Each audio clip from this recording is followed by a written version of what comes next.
Jonathan McGee with EURweb.com. Jonathan, thank you for giving me your time this morning to speak about your very exciting new Hi. series, Your Friends and Neighbors. Hello, sir.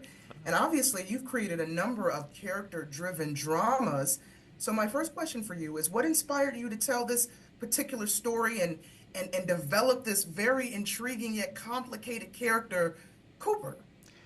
Before I was a TV and a film writer, I wrote some novels, and my novels were largely set in this world, and they were about, families and men in this world screwing up their lives. And I had always intended to come back to this for a TV treatment.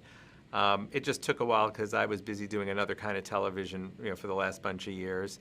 But this was a place, I lived in Westchester for 15 years. I know the world really well. I know the people who live there really well. And it was a world I really wanted to explore in TV. And probably a year or two before the pandemic, I had this notion of a hedge fund manager who loses his job and starts robbing his friends and neighbors. And it just stayed with me. And eventually I had the freedom and the time to develop it as a show. And obviously, this show blends, psychological suspense with dark humor.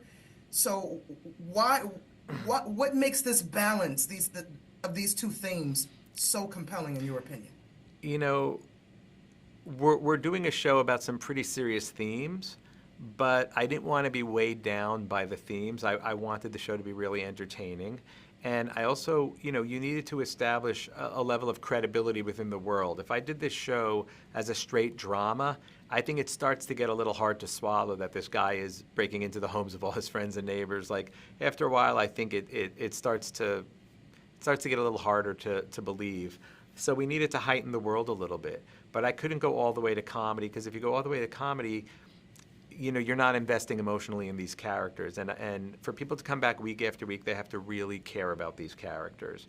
And so I wanted to find this line in the middle where, in my mind, there is no tragedy without comedy, and there is no comedy without tragedy. That's why people laugh at a funeral, right? And I just feel like the show needs to toe that line where we're free to go into satire, comedy, drama, or even French farce, and it all should feel like one piece, and that's what we're trying to do.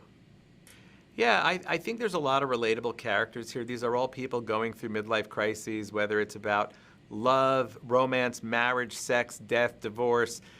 So I think there's really something for everybody in the show, and at the same time, we do have a mystery that's kind of the spine of it. There is somebody who ended up dead, and there's a real question as to how he got there. And I think the ending is pretty surprising, actually. So, Right on. I can't wait to get there, Jonathan. Thank you. That's all my right. time. Thank you. Thank you. Thank you for speaking with me today.